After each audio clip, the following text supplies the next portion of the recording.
A little while back I did a video on expectations and control. You can check it out here. Basically I explain how you only have a certain level of control over things. But what I didn't talk about was the causes of these events that we seemingly have no control over. It seems that most people believe in one of two categories. One, that everything is predestined by fate. Or two, everything is completely random. According to the interwebs, fate is defined as a noun, the development of events outside a person's control, regarded as determined by a supernatural power, and as a verb, to be destined to happen, turn out, or act in a particular way. Most of the time, fate is associated with religion. I have decided that the bathroom stall that you have walked into shall not have any toilet paper at all. Everything that is, and ever will be, is written down in a book somewhere, and despite your best efforts to change it, it will happen in that way. That means that you have no control over anything, and that everything that you're doing, even when you're doing nothing, is exactly what you're supposed to be doing at that particular moment in time. Because that's how it is, because God said so. On the flip side of the coin, random is defined as an adjective. 1. Made,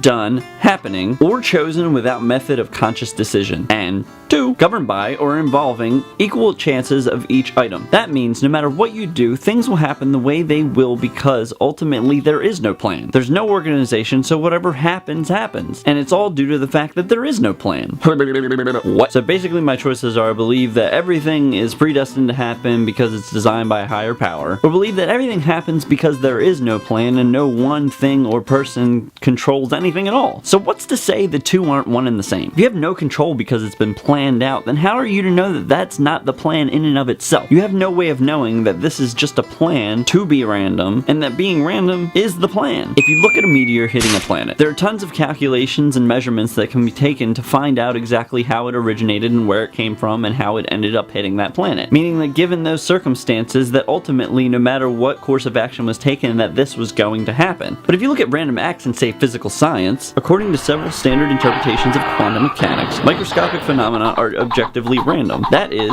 in an experiment that controls all causally relevant parameters, some aspects of the outcome still vary randomly. For example, if you place a single unstable atom in a controlled environment, you cannot predict how long it will take for the atom to decay, but only the probability of decay in a given time. Thus, quantum mechanics does not specify the outcome of individual experiments, but only the probabilities. So there are cases that you can't track back to the origin to see where something came from or where it's going to end up. But if you really want to screw up the entire discussion, throw free will into the argument, and everything collapses on itself. We affect the level of decision making in our own lives, to an extent. But ultimately, those who believe in free will also believe that there is a God exerting his force without breaking any laws of physics, ultimately making us think that those things that seem random might not be so random. Brain hurts! What do you guys believe? Do you think that things are predetermined, or do you think that everything's just completely random? Or is it a mishmash of everything? Let me know in the comment section below. Also, check out some of my other videos. Maybe check out my band, click that like button, subscribe to the channel, share the videos, and as always, I'm Mr. Moo. Thanks for watching, I'll see you guys next time.